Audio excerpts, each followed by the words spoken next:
The courtroom was packed, every seat filled, every eye fixed on the towering figure of Judge Thomas. For a moment, silence clung to the air like a storm cloud before it breaks.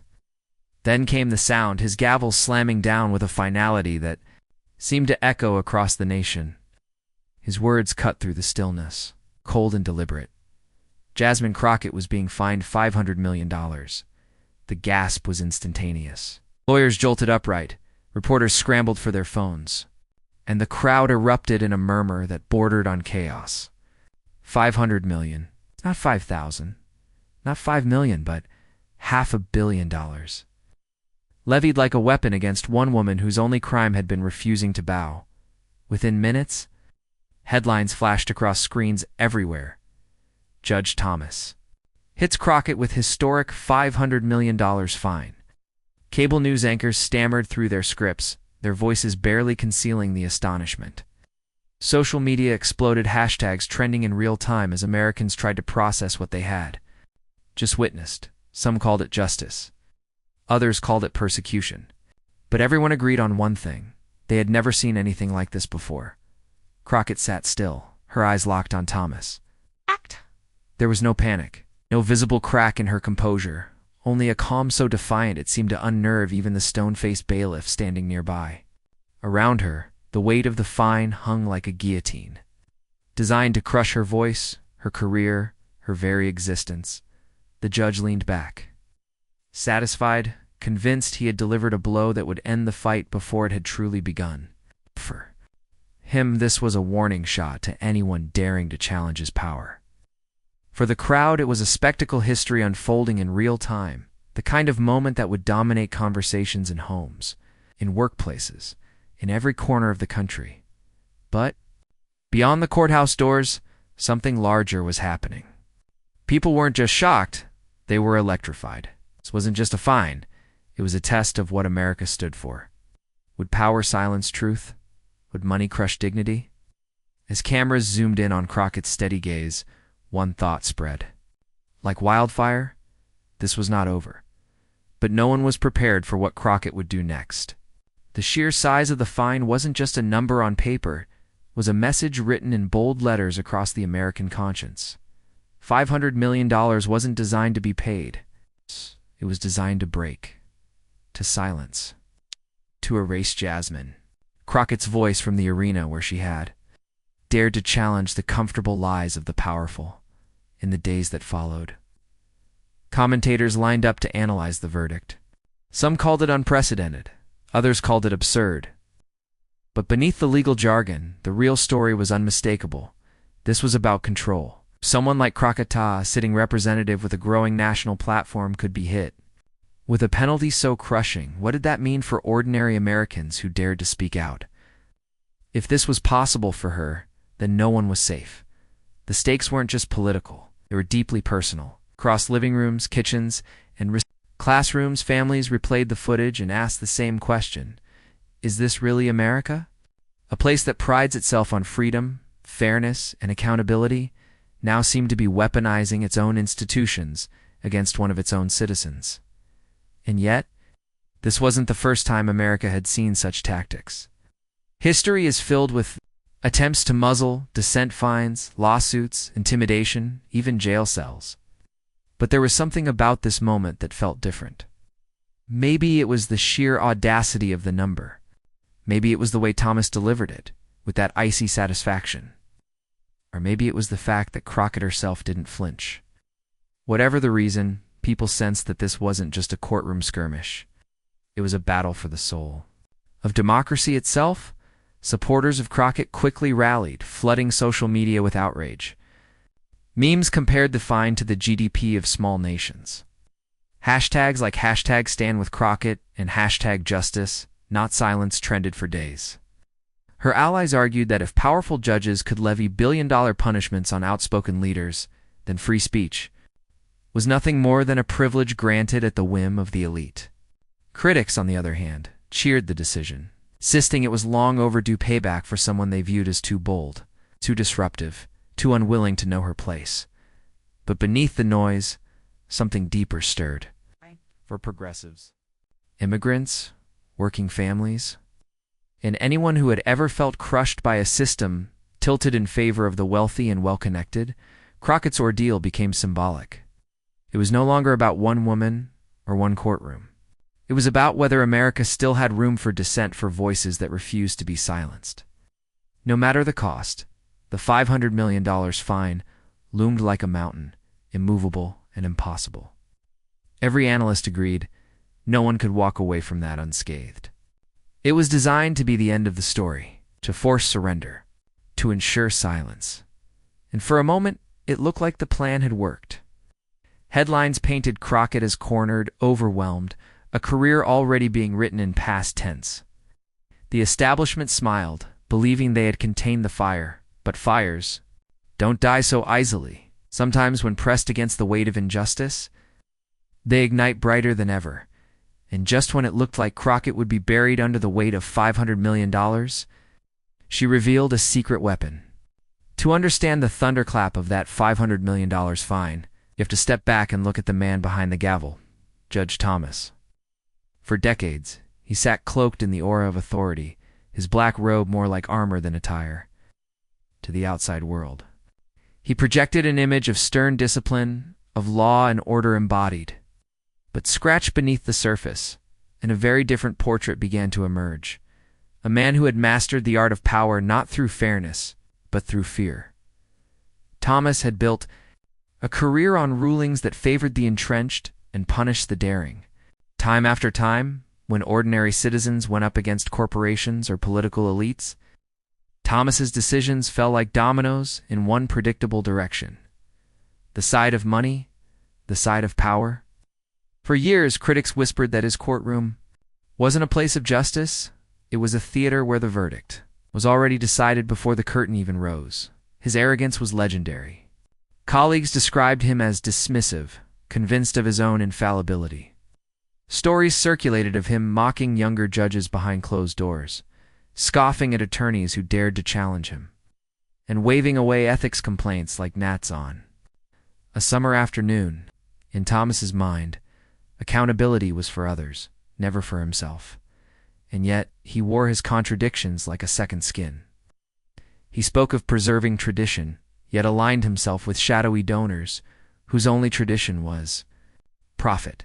He thundered about the sanctity of law, even as he bent it to serve his political allies. His financial disclosures, when pried open, revealed gifts and benefits that smelled more like bribes than tokens of friendship. Vacations paid for by billionaires. Lavish dinners with lobbyists.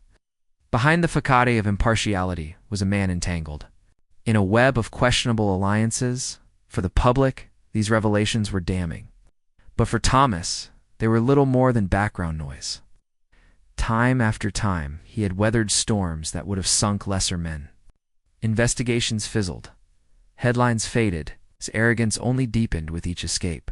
He began to believe he was untouchable, a king in a system built to protect him. That arrogance colored his every move.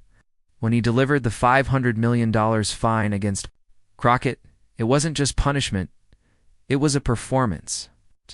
He wanted the world to see his power, to feel his authority, to remember that in his courtroom, resistance was futile. To Thomas, Crockett wasn't just another politician. She was a symbol of everything he despised, bold, unyielding, unwilling to be cowed. Crushing her with an astronomical penalty was, in his mind, the perfect way to reaffirm his dominance. Asterisk, but there was something Thomas hadn't accounted for. The country was changing. Old methods of silencing dissent no longer worked in an era of viral hashtags and real-time outrage. His every move was being dissected by millions, and the very alliances that had once shielded him now looked more like chains dragging him down. The cracks in his empire, once invisible, were widening with every headline, every meme. Every question raised about who Judge Thomas really served. For years, he had managed to play both sides, portraying himself as a guardian of justice while indulging in the privileges of unchecked power. But Crockett's case exposed him to the full glare of public scrutiny. Suddenly, the stories of hypocrisy didn't feel like whispers. They felt like sirens. And for the first time, people began to see Thomas not as an untouchable judge, but as a man standing on a crumbling pedestal And yet, in his hubris, Thomas believed the spectacle of the fine had secured his victory. He thought the fear of $500 million would bury Crockett beneath silence and despair. What he didn't realize was that his very arrogance, the trail of hypocrisy, the stench of favoritism, the cracks in his legacy was handing her the weapons she needed, because villains often write their own downfall. And Thomas was no exception. But what Thomas never anticipated was that the very cracks in his empire would become Crockett's battlefield.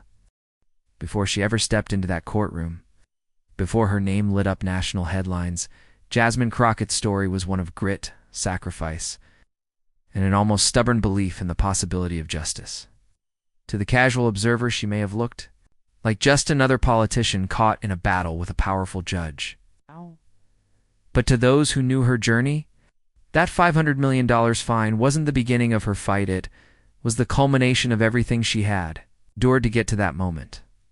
Jasmine grew up far from marble columns and polished chambers. Her childhood was marked by the quiet resilience of working-class struggle. Raised in a family that believed in hard work but often had little to show for it, she learned early the sting of being underestimated. Teachers sometimes dismissed her, assuming her background meant her future was already written. But every slight only fueled her determination. She devoured books, stayed late in classrooms, and refused to let circumstance dictate her destiny. In those formative years, she also saw firsthand how injustice wasn't an abstract idea. It was daily life. She watched neighbors lose homes because they couldn't navigate a system designed for the privileged. She watched friends' parents work 2 jobs and still struggle to put food on the table. Those memories burned deep into her, planting seeds that would later grow into an unshakable commitment to fight. For those without a voice, her path to law wasn't paved with connections or family fortune. It was carved out of long nights, student loans, and an almost relentless drive to prove she belonged. Law school was grueling, but Jasmine thrived, not because she had the easiest path, but because she had the clearest purpose. Where others chased prestige, she chased justice. Didn't dream of cushy corporate jobs. She dreamed of defending the defenseless. When she entered public service, she did so with sleeves rolled up, ready to confront the harsh realities most politicians preferred to avoid. She fought for working families, for immigrants navigating hostile systems, for communities long ignored by those in power. Her courtroom presence was fierce, but grounded in empathy, a combination that made her both respected and feared. 8. Colleagues described her as relentless. Opponents described her as dangerous. But to the people she represented, she was something else entirely. Hope. And hope is a powerful thing. Over the years, Crockett built a reputation as someone who would not bend, even when bending would have been the safer choice. She faced ridicule, smear campaigns, and the grinding weight of institutional pushback. Each time, she stood firm. Each time, she reminded both supporters and adversaries that her fight was never just for herself, it was for those who couldn't afford lobbyists or influence. Those whose struggles rarely made the evening news. What made her different wasn't just her defiance, but her dignity. In moments when others would have snapped or lashed out, she chose poise. She mastered the art of holding her ground without losing her humanity. And in doing so, she became more than just a politician. She became a symbol by the time she walked into Judge Thomas's courtroom. Crockett carried with her the weight of every underdog who had ever been told they were too small to fight back. She wasn't just representing herself, she was carrying the hopes of communities who saw in her a reflection of their own battles. That's why the fine cut so deep. It wasn't just a number. It was an attempt to erase everything she represented. But here's the thing about Jasmine Crockett. She had never been a stranger to impossible odds. Every step of her journey had been about defying expectations, about refusing to surrender even when the cost was high. That fine was designed to shatter her. Instead, it tapped into the very resilience that had carried her from overlooked child to rising leader. Her story wasn't just about survival, it was about transformation. Each obstacle had forged her into someone stronger, someone sharper. Someone who knew that true power wasn't measured in dollars or titles, but in the courage to keep standing when others demanded you fall.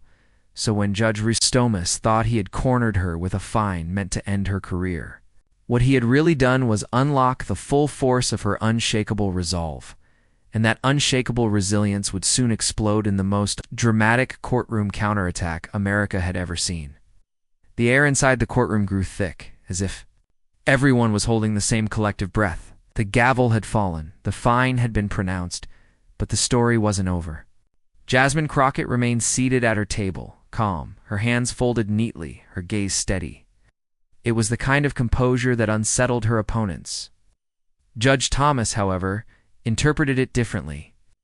To him, her stillness was weakness. Woman cornered, a voice silenced. He leaned forward, his tone dripping with condescension. "Representative Crockett," he began, drawing out the syllables of her title as though mocking her right to carry it, "you should consider yourself. Fortunate this court has been so restrained. 500 million is not simply punishment, it is mercy, considering the gravity of your conduct." Gasps rippled through the room. Mercy. The word hung heavy, almost mocking in its irony. Crockett tilted her head slightly, the faintest smile. At the corner of her lips, as if she had just heard an insult so absurd it didn't even warrant anger. She didn't lash out, she didn't break. Instead, she let the silence after his words speak louder than any immediate rebuttal could. Reporters scribbled furiously. Cameras clicked. And those following online described the atmosphere like a heavyweight Baltomas throwing jabs of arrogance. Crockett waiting patiently, calculating her counterpunch. He pressed on, his voice rising. "Do you really think the American people will stand by your recklessness? That they'll applaud your disregard for the very laws that keep this nation together?" His eyes darted to the gallery, playing not to Crockett but to the crowd. Like a showman desperate for applause, but applause never came. Instead, all eyes drifted back to her. What would she say? How would she answer? The tension was unbearable, each second stretching longer than the last. When she finally spoke, her voice was measured, calm, almost surgical in its precision. "With respect, Your Honor," she began, "it seems the definition of recklessness is a matter of perspective. Some might say silencing elected officials with astronomical fines is the greater threat to this nation's laws." The room stirred again, louder this time. A few muffled laughs, a cough to cover a grin. Thomas's face tightened. He had expected submission, maybe outrage, but not this poised defiance that seemed to cut sharper than anger ever could. He struck the gavel again, perhaps more forcefully than necessary. "You will not turn this courtroom into a spectacle," he barked, but it was already too late. The spectacle had begun, and the nation was watching, on live streams and newsrooms. On the phones of millions scrolling through social media, this wasn't a dry legal proceeding anymore. It was theater, it was conflict. It was hero against villain, dignity against arrogance. And like every great battle, the energy was shifting. Thomas continued his barrage, citing precedents, exaggerating Crockett's supposed misconduct, attempting to frame her as reckless, unfit, un-American. His words dripped with authority, but beneath the surface was something else, a flicker of frustration.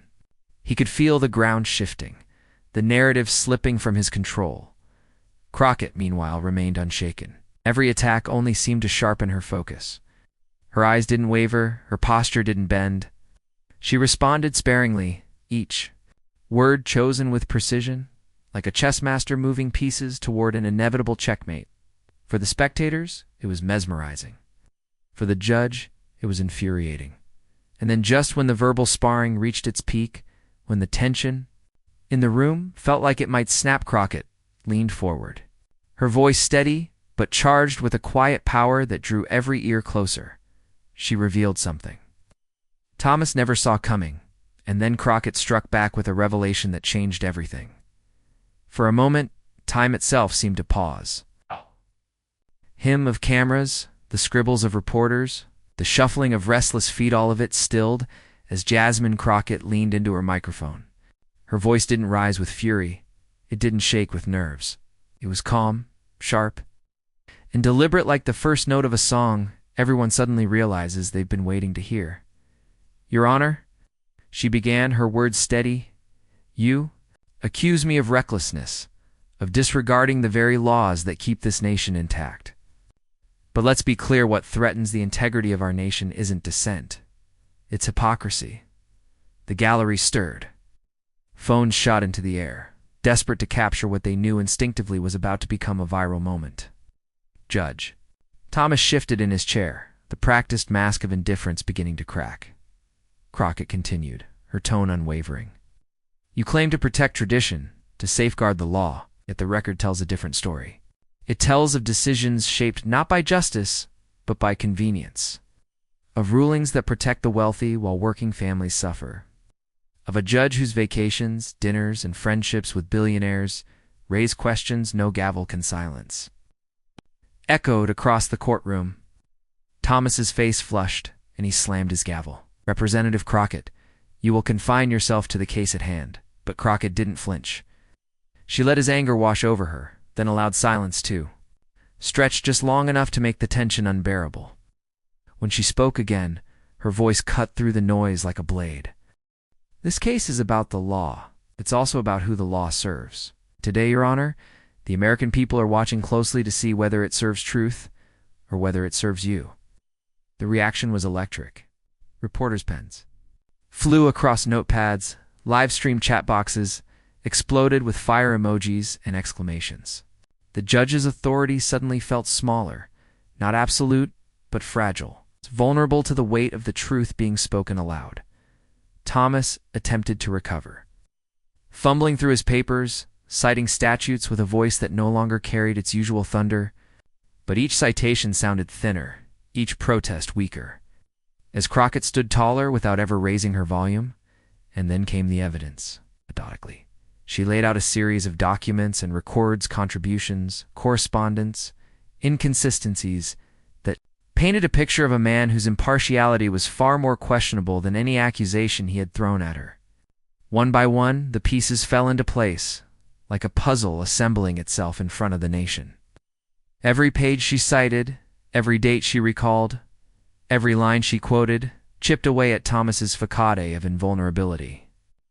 The crowd gasped at revelations of connections between the judge's donors and his rulings, at timelines that lined up a little too neatly, at favors exchanged in ways that no honest arbiter of justice could ever justify.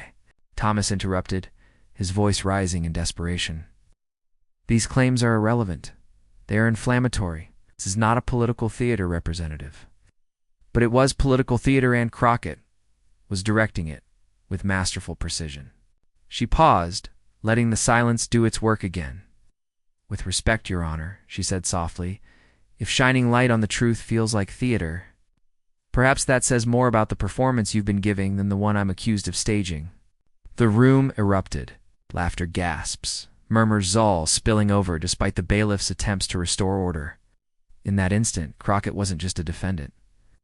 She was the voice of everyone who had ever felt crushed beneath arrogance. Everyone who had ever wondered if justice was still possible in a system built to serve the powerful. Thomas tried to fight back, rattling off procedure, threatening sanctions, even pounding his gavel again and again. But each strike sounded hollower, each word more desperate, as if the gavel itself knew it no longer commanded the room. Crockett, meanwhile, never lost her poise. She didn't shout. She didn't gloat. She simply let the evidence speak, her calm delivery amplifying its weight. And with each passing minute, the momentum shifted further in her favor. What began as Thomas's courtroom had become her stage. The climax came when she leaned in one final time, her eyes locking with the judge's. Her words were clear, deliberate, and devastating. "You may fine me $500 million, Your Honor. You may try to silence me. But the truth is louder than any number, stronger than any gavel. And today, the people see you for what you are, not a guardian of justice, but a guardian of privilege." The silence that followed was deafening, broken only by the collective gasp of the audience. Even the reporters, usually hardened by endless scandals, looked shaken. Thomas's face betrayed what he'd tried so hard to hide: fear. For the first time in his long career, the mask slipped, and the man beneath the robe looked exposed, vulnerable, cornered, and in that moment, it became clear: the fine meant two. Jasmine Crockett had instead given her the biggest platform of her life. She had not only survived the assault, she had turned it into her victory. Phones buzzed as clips of her words spread instantly across the internet. Crowds outside the courthouse erupted in cheers as the live stream broadcast her defiance. Across the country, living rooms, cafes, and offices filled with the sound of her mic drop takedown. The underdog had landed the blow no one thought possible. The arrogance of Judge Thomas had finally met its match in the calm, relentless dignity of Jasmine Crockett, but the aftermath of that single moment would ripple far beyond the courtroom. The moment Jasmine Crockett's words left her lips, they didn't just echo in the courtroom, they detonated across the nation. Within minutes, clips of her mic drop takedown flooded every corner of the internet. Twitter, TikTok, Instagram, YouTube, each platform lit up with her calm, surgical dismantling of Judge Thomas. The hashtag Crockett Rising shot to the top of trending lists, eclipsing celebrity scandals and international headlines alike. In living rooms and offices, strangers huddled around screens replaying the clip again and again, each viewing fueling the same surge of disbelief followed by exhilaration. She had done what few thought possible. Standing before one of the most powerful judges in America, she didn't just survive, she made him falter. Commentators scrambled to keep up. Progressive talk shows hailed it as the most important courtroom moment of the decade. Conservative pundits accused Crockett of grandstanding and theatrical defiance, but their outrage only amplified the spectacle. On late-night comedy shows, hosts replayed Thomas's flustered face side by side with Crockett's unshakable poise. The contrast so stark it drew thunderous applause from studio audiences. Celebrities joined the chorus. Musicians quoted her lines in bold, fiery posts. Actors praised her courage as Oscar-worthy real life. Athletes wore shirts emblazoned with truth as louder than any gavel during warm-ups. Everywhere, Crockett's calm defiance became a cultural symbol, a shorthand for resistance against arrogance. Politicians, too, couldn't resist weighing in. Some aligned themselves instantly, sensing the tidal wave of public sentiment. One senator tweeted, "Crockett didn't just defend herself, she defended every American's right to speak truth to power." Others, wary of alienating their base, stayed quiet, but their silence only looked more damning as the public demanded to know, where do you stand? Meanwhile, Judge Thomas faced a very different storm. Editorial boards began publishing scathing critiques of his track record, rehashing old scandals long buried beneath his aura of authority. Investigative journalists dug deeper into his questionable associations, piecing together a narrative that suddenly looked less like coincidence and more like corruption. Even some of his allies began to distance themselves, sensing that the winds had shifted. The backlash was swift and unrelenting. Outside the courthouse, crowds swelled, chanting Crockett's name, waving signs, turning what had begun as a legal proceeding into a movement. Protesters held placards reading, "You can't find the truth," in Crockett versus corruption. For every voice trying to dismiss her as reckless, 100 more rose to declare her brave. And through it all, Crockett herself didn't gloat. She didn't fan the flames. She stood firm, releasing only a single statement: "This was never about me. It's about whether dignity and justice still have a place in our democracy." The humility of her words, contrasted with the firestorm they had sparked, only amplified the movement. What began as a courtroom clash now felt like something far bigger. It wasn't just about one woman versus one judge. It was about America itself, who it served, who it silenced, and who it uplifted. The $500 million fine, once intended to be her downfall, became the very spark that ignited her rise, and the nation felt it. Ordinary people who had never heard of Jasmine Crockett before now spoke her name with pride. Families at dinner tables debated the meaning of her defiance. High school students quoted her lines in classrooms. Communities that had long felt voiceless suddenly saw a reflection of themselves on the national stage. Judge Thomas had wanted a spectacle, but not like this. Instead of silencing her, he had amplified her voice to a volume he could no longer control. Instead of cementing his authority, he had exposed his fragility. The harder he tried to reassert his dominance, the more he looked like a man crumbling beneath the weight of his own arrogance. And as Crockett's words continued to reverberate across the country, it became clear this wasn't the end of the story. It was the beginning of something larger, something deeper, something no fine could suppress. And as the dust settled, Americans began to realize this fight was about far more than $500 million. In the days that followed, as the uproar reached every corner of the nation, Jasmine Crockett stood before the cameras, not as a victim of a $500 million penalty, but as a symbol of something far greater. She knew the fine was never truly about money. It was about silencing her, about sending a warning to anyone who dared to challenge entrenched power. But by standing firm, she transformed that attempt at suppression into proof of an eternal truth. Dignity is stronger than corruption, and service will always outlast greed. With steady eyes and an unshakable voice, Crockett told the nation, "We can measure wealth in dollars, but we measure character in the choices we make when everything is on the line. No amount of money can buy back integrity once it's been sold. No gavel can crush the truth once it's spoken aloud." Her words landed not as lofty rhetoric, but as a reminder of what America was always meant to be. A place where immigrants, workers, teachers, and dreamers could stand shoulder to shoulder, united not by wealth or privilege, but by belief in fairness and dignity. For many who watched, it was a rekindling of pride and assurance that justice had not been completely swallowed by cynicism. She reframed her ordeal into a story about all of us, about the single mother working 2 jobs who refuses to give up, about the young student told their voice doesn't matter, yet who keeps speaking anyway, about the immigrant who arrives with little more than hope, determined to carve out a place in the American promise. Crockett's battle was their battle, and in her resilience, they recognized their own. And in that recognition, something powerful happened.